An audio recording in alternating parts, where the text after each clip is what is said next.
Здравствуйте! Сегодня 12 мая 2019 года. Мы находимся в нашем розарии, расположенном в Сибири, на юге Красноярского края. Вот наши розочки уже подросли с того момента, как мы их обрезали. Сажали маленькие розочки. Вот эту розочку мы обрезали почти до уровня земли. Ну вот она, слава богу, дала 3 побега. И вот она пошла в рост. Теперь посмотрим, что нужно делать с нашими розами сейчас. Сейчас мы их пропалываем, рыхлим. И нужно будет их немножко удобрить. Потому что сейчас они пошли в активную фазу бутонизации. Вот видите, сколько много бутончиков на розах завязалось. И им теперь нужны будут подкормки для цветения. Вот тут мы делаем прищипку, пасынковую. Чтобы был длинный стебель с цветами, мы убираем лишние побеги, потому что на них завяжутся маленькие бутончики, и они будут мешать развитию центрального бутона вот этого. Вот. Ну, для того, чтобы пышно росли розы, тоже прищипываем бутоны, только уже и центральные прищипываем, вот как на этом стебельке. Вот он маленький, еще кустик молодой, и мы ему прищипнули бутон, чтобы сила розы не уходила в цветение, чтобы хотя бы разросся куст до нормальных размеров, потом мы ему позволим зацвести. Вот эту вот розочку мы посадили в апреле. Вот она стоит такая. На ней еще пока нет никаких бутонов. Эта роза подозрительная, она почему-то похожа больше на шиповник. Листьями, хотя при покупке на ней были нормальные листья розы, вот такие. И все это идет как бы выше прививки. Вот. Вот на этом кустике пришлось прищипнуть тоже бутончик. Потому что кустик маленький, слабенький. Ему не надо давать цвести. Вот этот кустик прошлогодний у меня. Посаженный в прошлом году. Тоже молоденький еще. Ему лучше дать процвести хотя бы одним бутоном. Второй мы прищипнем вот так. Уберем его. Пусть покажет один цветок. Остальное пусть разрастается. Вот эта розочка пошла расти от здоровой почки, находящейся возле, ну, это выше прививки. Вот она, видите, это засохшие стебельки. И от них там снизу, от корня пошли стебли розы. Это не шиповник, ее видно по листьям. Остальные розочки просматриваем.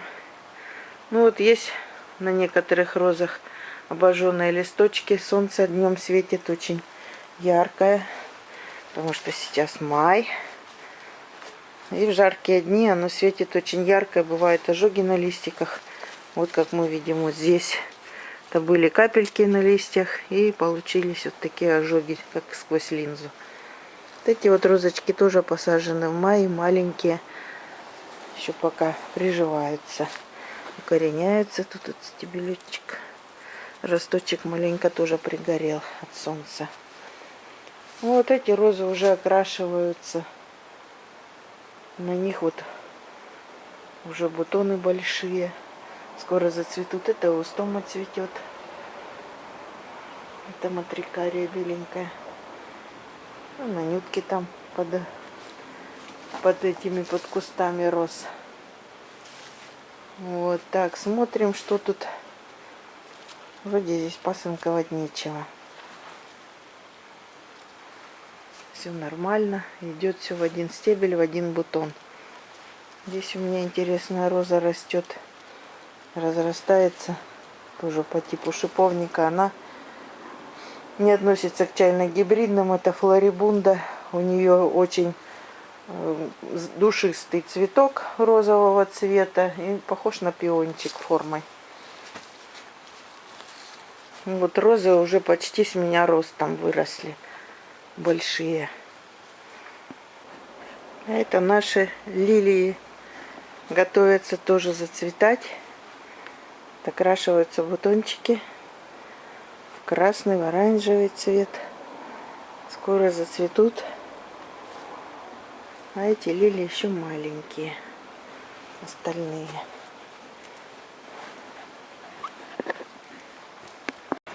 Вот наш огород после дождя. Сходит лук. Зашел чеснок. Про чеснок скажу вот что. У нас он очень плохо хранится. Это озимый вид чеснока. В землю его сажать осенью рискованно, потому что, возможно, он не перезимует, потому что снега очень мало бывает. Поэтому чеснок я храню в прикопе, завертываю его, складываю его луковки, дольки и целые луковицы в матерчатый мешочек, заворачиваю их в газетку и несколько слоев, и затем в целлофановый большой пакет. Складываю все и прикапываю в теплицу. Вот эту теплицу вы видите. В уголку теплицы делаю яму. Туда прикапываю чеснок. Нынче у меня там хранился свой чеснок. Еще тетя попросила сохранить ее. Вот такой чесночок. А это вот детка маленькая его чеснока. Нынче у нас погода очень холодная стоит. Несколько дней бывает жара, а затем холодно стоит. Заморозки бывают. Вот это у меня тюльпаны, прошлогодние посадки. Вот те тюльпаны уже готовятся расцвести. Они уже давно сидят на том месте. Вот здесь розы у меня уже окрашивают бутончики. Это сорт люксор, очень красивый, двухцветный. Вот здесь тоже нужно убирать пасынок. Вот он. Мы его прищипываем. Такой вот пасынок бутончика, чтобы роза цвела более крупными цветами. Эти розы чайно-гибридные, предназначены для срезки, для букетов. Вот они окрашивают свои бутончики. Лишние побеги убираем, чтобы силу не вытягивали с центрального бутона. Вот розочки поднялись, уже большие. Некоторые уже выше метра высотой. Вот роза аваланж. Красивая, зеленовато-белая. Очень урожайная. Ну, сейчас кустик еще небольшой, поэтому ножки будут у цветов не сильно высокие. Срезать будем. Вот такие вот. Дальше будет больше вырастать. Это роза аква. Розовая. Это роза дольче вита. Двухцветная. А это фредум. Красная. Растет очень высокая. В прошлом году выросла под потолок. Здесь у меня цветут гвоздички турецкие. Прошлогодний посев. Зацвели нынче. Высаживать на улицу еще боязно. Там еще заморозки обещают по прогнозу.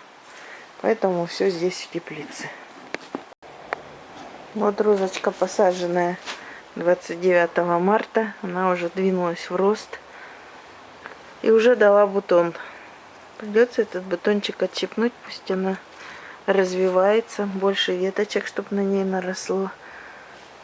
Потом уже она будет нас радовать цветами. Конечно, хочется посмотреть, какой будет цветок, какого цвета, какой формы. Но мы лучше подождем. Надо иметь терпение, пока кустик вырастет побольше. Тут вот кустик тоже нынешние посадки. Тоже разрастается, дает новые побеги. Все растет. А это черенки у меня в ящичках роз укореняются. Прошлогодние. Хранила тоже их в прикопе вместе с чесноком. То есть яма общая, пакеты разные. Вот роза тоже высокая очень. В прошлом году она уперлась под потолок, и ей даже не хватило высоты. А высота здесь 3 метра в коньке. Вот такие у нас розочки растут у нас в Сибири. радует нас своим цветением.